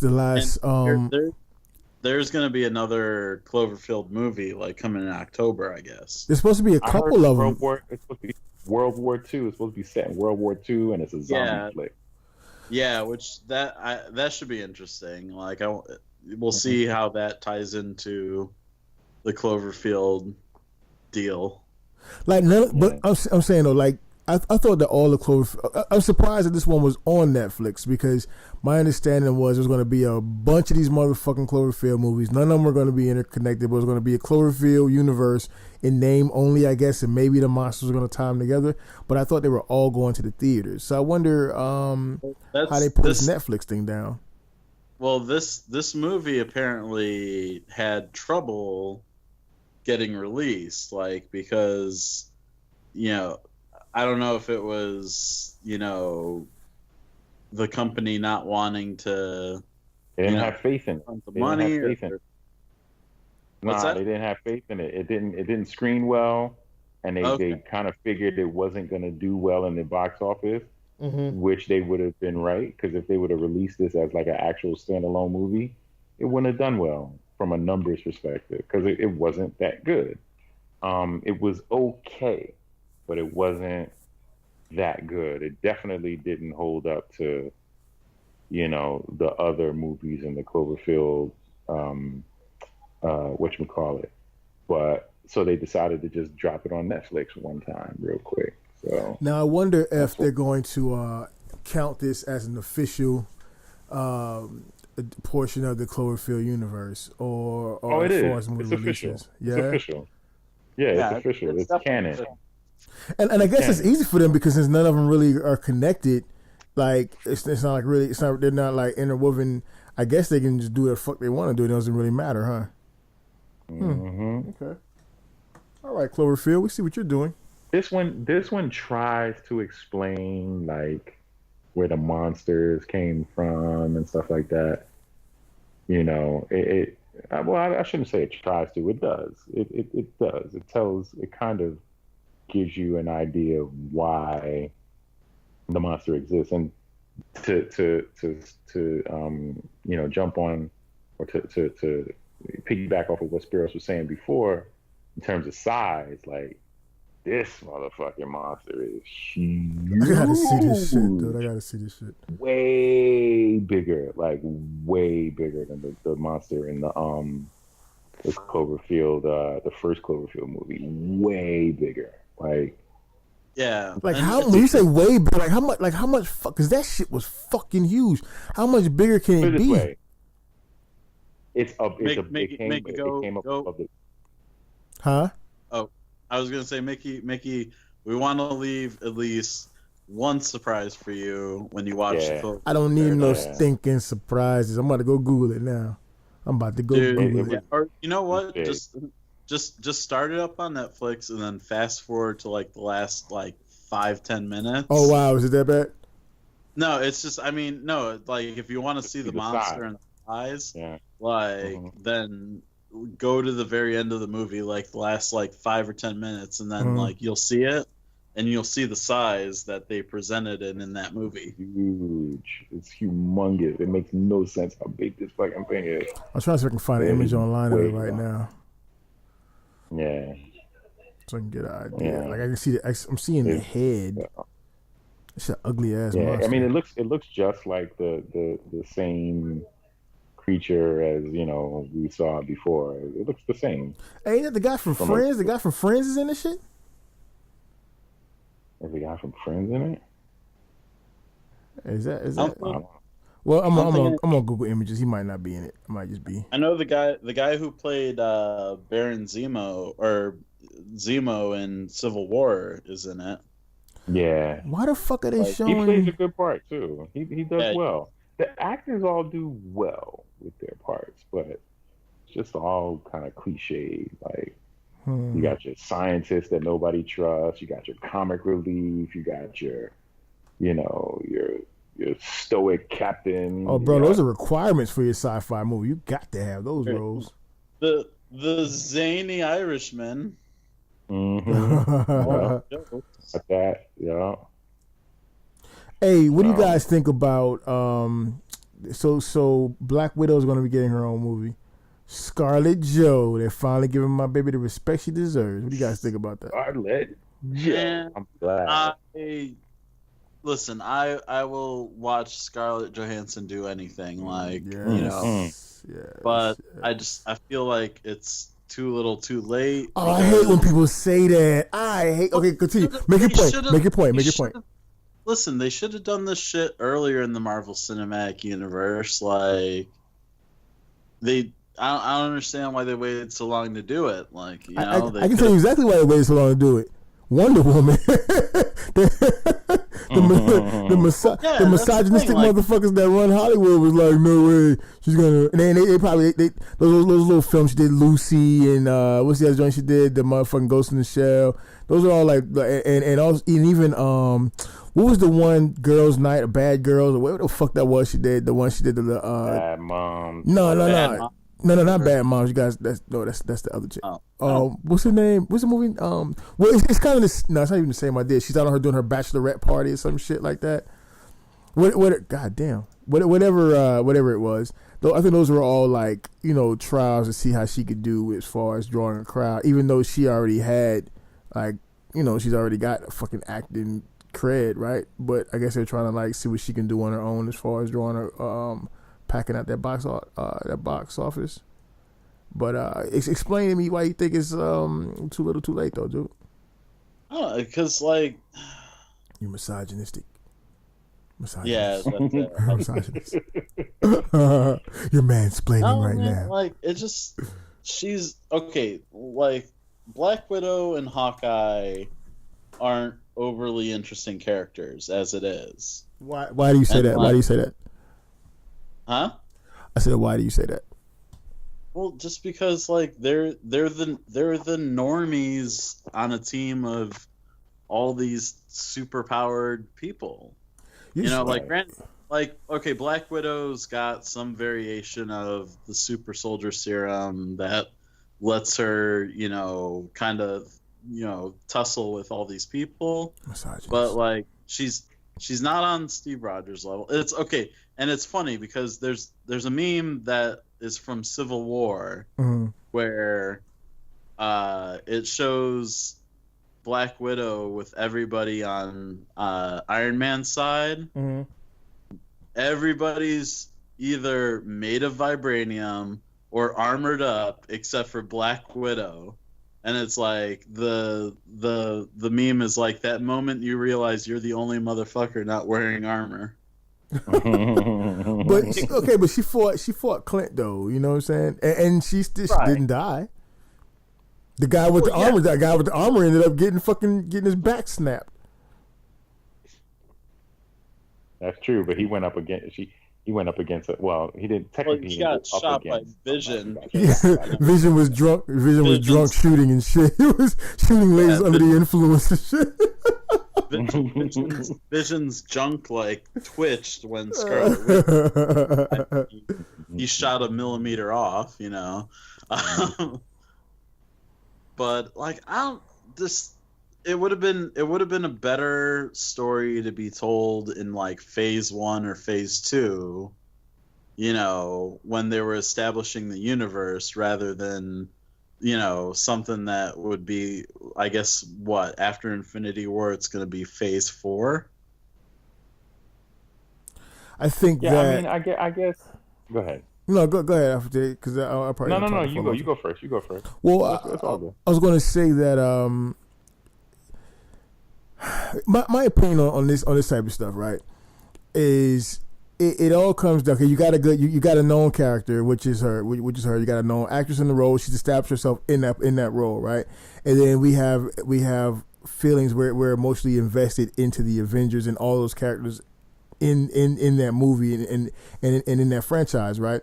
So we're automatically going to go and see it unless we're misogynist, you know what I'm saying? But I think it always comes down to the creative team behind it. That's why I can't stand when people say no offense, Spiros, I'm just picking on you. I can't stand when people say it's too late, or do we need this, or we don't need this, or why do this now, or I mean it's like you're putting the whole idea of it into a box, like, and if it doesn't fit inside of this box, then it's no good. And if you have creative people working on something, then you can do anything. You can motherfucker tell a story about a bunch of fruit inside of a goddamn grocery store who come alive when no one's watching, and they have orgies and shit. If you got the right creative team, you know what I'm saying? So I think that I don't. And if you don't pay your animators. Well, yeah, that too. so yeah, I don't think that is too little, too late. I just want to see what they do as far as the story, because you're right about the fact. You're right about the idea or the question of where does it fall in the storyline. And I personally, because she's one of the characters that we know. I mean, if you read comics, then you know a bit about her. You know what I mean? And if you kind of like reading between the lines in earlier stories from the whole Avengers and the Marvel franchise, right? Then you know a bit about it, talking to the audience, right? But for the most part, her character's not fleshed out, other than that she's some badass assassin and she worked for S.H.I.E.L.D. You know what I mean? So I personally would love to see some prequel style shit that goes backwards into her story and tells how she came to be the motherfucking Black Widow, or somewhere around something dealing with that. And her relationship with Clint. I would love to see that. I was gonna say the opposite though. Aren't they already doing that? And they already in the Lawrence? first. You said I can't hear you say it again. Or whatever. So what? Like Jennifer Lawrence is in some movie where she plays like a Russian spy. Like is she supposed to be the Black Widow? Is that no, Marvel? I mean, they're calling it like Red Sparrow or something, but like she witnessed. I'm up on it. Go ahead. She witnessed a crime, and like the choice was either die or become a sparrow, and she's like some kind of spy sex action person. He's a spy sex action person. Spy sex action person. That sounds like a great job to have. What about Spiros? Just like it seems like they're getting beat. They're getting beat to the punch on their own story by another studio doing a movie that's basically the same vein. Yeah, but see, here's the thing. This is what I was gonna say. I don't know if they're gonna do origin for her, and B, I think they already essentially have covered her origin in the first Avengers movie, right? They had a little flashback scene where they tell you a little bit about how she came to be. So to Mickey's point, they could make the story about some other shit. Like, it doesn't necessarily have to be an origin for Black Widow. It can be something that she, just any kind of story within the Marvel universe where she's, the central character. Yes, okay. I mean, they got all the room in the world to do whatever they want to do. Again, to me, I think it comes down to the creative team behind it being good enough to put together the story. And if that is the case, if you got a good team and you got a good script and you got a good production, then it's never too late. You know what I'm saying? It's whatever. It's whatever. It's just a matter of having the right team. And so my thing is just like, we shouldn't close ourselves off to the possibility of it. And then I'm going to ask the question, of course, because I'm an asshole. Now, how much of How much of your perspective on what they can and cannot do, or would, or they should or should not do, I ask both of y'all, is based on the fact that it would be a female lead superhero role? Man, listen, I think Wonder Woman done changed the game in that sense. I think that's the only reason why we're seeing. I think that's the only reason why we're seeing the fucking the idea of a Black Widow movie coming between Wonder Woman and then the upcoming Gotham Sirens. You know what I'm saying? I think that's the only fucking reason why we're going to get it. And of course, that's the reason why we're going to get the fucking Captain Marvel movie. You know what I mean? Or the Miss Marvel or whatever. Because of the success of those joints. Yeah, Wonder Woman did so well. It was such a good movie, in my opinion anyway. Yeah. A lot of people didn't like it, but I loved it. I thought Wonder Woman was amazing. So yeah, and it opens up doors for more of those types of movies, which is what I'm hoping Black Panther will do, but that's another story. Oh, Black Panther's fucking lit. That shit's already they've already talked about they already got two. They've already pledged 2 more movies, bro. They're expecting that shit to do like I don't like. Let me ask you guys, what do you guys think? Because the chatter is. Wait, first Sprills has to answer his. Oh, go Sprills. I'm sorry, Sprills. Go ahead, bro. Wait, what am I answering? Oh shit. Is it because of a female lead?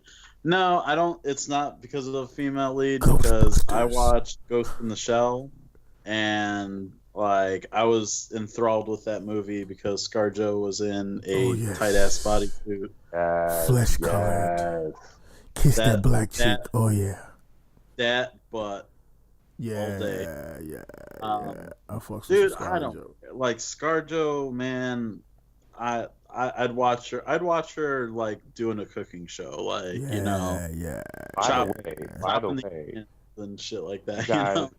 when you get a chance, go on the Pornhub and do a search for deepfake Scarlett Jo. For what now? Deepfake, like deep. I'm all in it right now. Deepfake Scarlett Jo. Hey, so you up on that software that the fucking the article about that software they're using now to make fake ass porn and shit, make fake celebrity porn. Yeah, I saw Taylor Swift take pipe earlier today. Oh snap! Oh man. Yeah, man, it's insane. It's crazy. I had posted something in the chat too. Show's over. I'm going. Yeah, I know. You saw it, right? So show's over, goddamn. Shout out to nobody. I'm out. Something early in the chat about how somebody used that same technology to do a far better job of CGing out Henry Cavill's mustache than Warner Brothers did. Is that the shit that y'all have shared in the chat?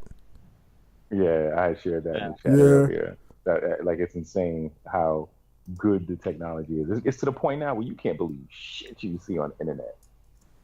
That's crazy. Mm-hmm. I'm looking for this shit right now.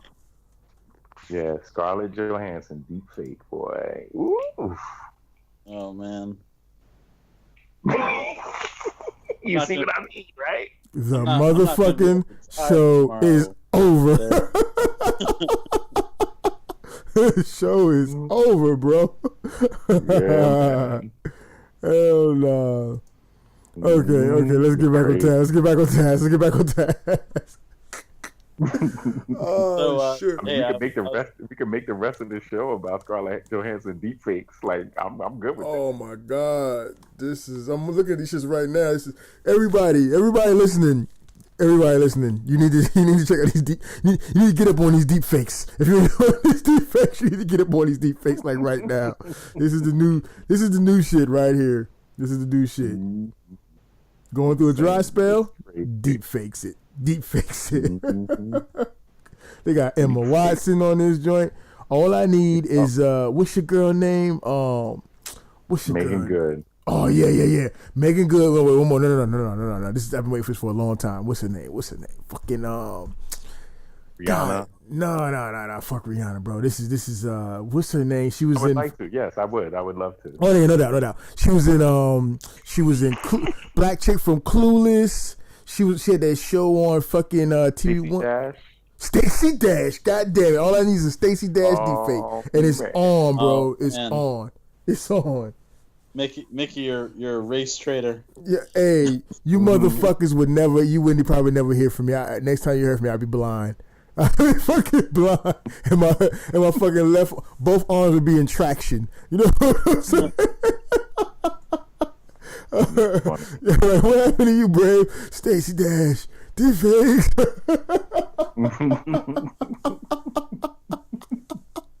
Dude, you just not know, like, Stacey Dash is the original for me, bro. Like, that's the original love right there, boy. For a lot of us. The chick from Half Baked. Which one is that? Which one? Like the one that Mary Jane. I forget her name. Damn. The one who doesn't age at all, ever. All right, now I gotta go Google this.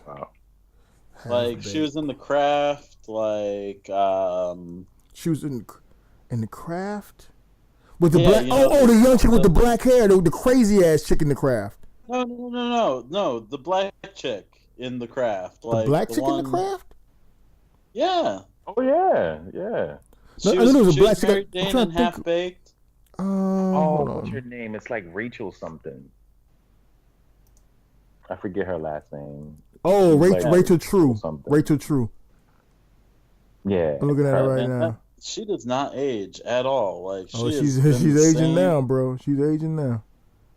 But she's still doing good though. She's got some good genes, bro. What the fuck? I seen her in other shit. I seen her in other shit too. Gal Gadot Deepfake too. Oh god. Yeah. There's one of those. Half Baked, the Hispanic guy in that, like who was on he showed up in a couple skits in the Chappelle Show. Like I gave a ride to a guy today who like was that guy. Like his mannerisms and the way he talked. Like I was trying my hardest not to like laugh at this dude because he was so animated. And he's like, "Hey, bro, tell me a story." Like, tell me a story. Yeah, she was in fucking CB4. I didn't know she was in CB4. Oh yeah, she played his girlfriend, right? She was in. You guys remember Embrace of the Vampire? It's like soft porn from the 90s. Nah, dude, she was in soft porn from the 90s. She was in Embrace from the Vampire. Check that out. Oh, so there's probably already there's true fakes of her probably. Yeah, I'm pretty sure there is. I'm pretty sure there is. I want everybody right now, hit the comments up and let us know either one, who is your favorite deepfake joint, or who is your required deepfake joint. Like I need to know. Hit the comments up and let us know who you want to see in the deepfakes. We should start a post on the Toy Detox Facebook page and just like links. No, please put links. Put links doesn't matter. You know how many hits that shit again? Hey, this episode is officially called Deepfakes Detox. Hell no. What else is shit? So if you guys haven't listened to last week's Nerd Rage Radio, where Pinkerton was on, that shit was so funny. I actually went back and listened to the episode again, because Pinkerton is a funny ass dude, yo. No, yeah, but it's not even like, dude. I felt so sorry for Pinkerton because they were all drunk and shit, and they kept whispering.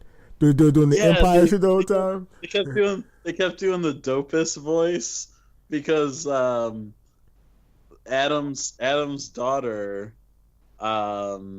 like she got in trouble at school, and like apparently they're like came up with this thing where there was like a monster living in the basement called Dopus, and like it wore like dead baby skins, and it was bubbly, like, and they kept doing this voice. I thought they were doing the fucking Emperor's voice. I didn't realize it was some crazy monster. It was so funny. Like every 5 minutes, they would just be like, "Do it," and wear your grudge like a crown. Like, it was, dude, shit was so funny. I listened to it twice, and like, I don't think there's ever been a podcast episode that I've listened to twice in my life. So kudos to those fine gentlemen over there. Shout out to the Nerd Rage family. Yo, on that note, fellas, because it's going on about 2 hours now. Oh wow! Already? We're supposed to be in a short show to bring us into the. Hey, so just to let you guys know, apparently that white Christians against Black Panther group, like the admins have turned off commenting on everything. Like you can either white Christians against Black Panthers. What? Yeah, that's the name of the group. Yeah, that's the group that I. Okay. No, it doesn't say white Christians. It just says Christians, but like everybody in this group is just wiling out, and I just saw a meme where it said Black Panther is the first black superhero movie, and then it shows Wesley Snipes from Blade. And he's like, "Excuse me." I still take that shit personally, dude. Like, cause I feel like Blade and Wesley Snipes get no love, bro. And that was not only the first fucking black Marvel superhero movie. That was like the first good Marvel superhero movie. If I'm trying to think of something before that. No, I mean, yeah, that was that was that I paid attention to. Yeah. Like, and I think it was a joke. He gets no love, dude. I can't believe that they haven't considered yet bringing it back and doing another one with them. You know what I mean? To make up for that part 3 they did, because that shit was horrible. The third one was terrible.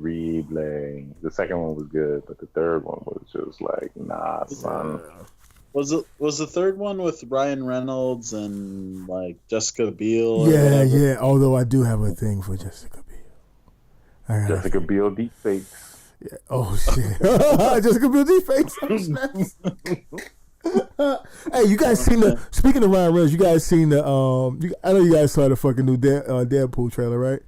Wait a minute, and then when they the whole nod to Henry Cavill's mustache. Yeah, that shit. Oh yeah, because you shared it in the group. Yeah, that shit is funny as hell, dude. Jesus Christ! It's not like we're cutting a mustache or something like. I can't wait for that fucking movie, bro. I cannot wait. It's gonna be great. This is gonna be a good little movie season we got coming up here, man. We got some good ones coming, man. Because we get the Black Panther. In a few months after that, we get Infinity War, right? And then supposedly, I think Avengers 4 comes after Infinity War. Well, no, that's next year. Is that next year? Ant-Man and the Wasp. Oh yeah. The Wasp, and then I think Captain Marvel is the next one after that, right? Because Avengers 4 doesn't come until 2020, no? Is it 2020? I was watching some shit today. They was talking about it. Let me Google it. They were talking about it coming in after. I thought it was kind of early. But they were saying it was coming in after Infinity War, and I was like, that's crazy. No, okay. Avengers 4. I mean, I would think Avengers 4 is the fucking wouldn't Avengers 4 be part 2 to Infinity War? Is Infinity War its own thing? Infinity War is its own thing. There's gonna be 2 Infinity Wars. So. Okay. Well, that part. Let me see. So we got a date. What's the date? Infinity War Part 1 and Infinity War Part 2. Which are, besides Black Panther, my most anticipated movies in the entire MCU. Saying May 3rd, 2019. Okay, so I want to see him keep that schedule. I want to see that shit. Yeah. That's crazy.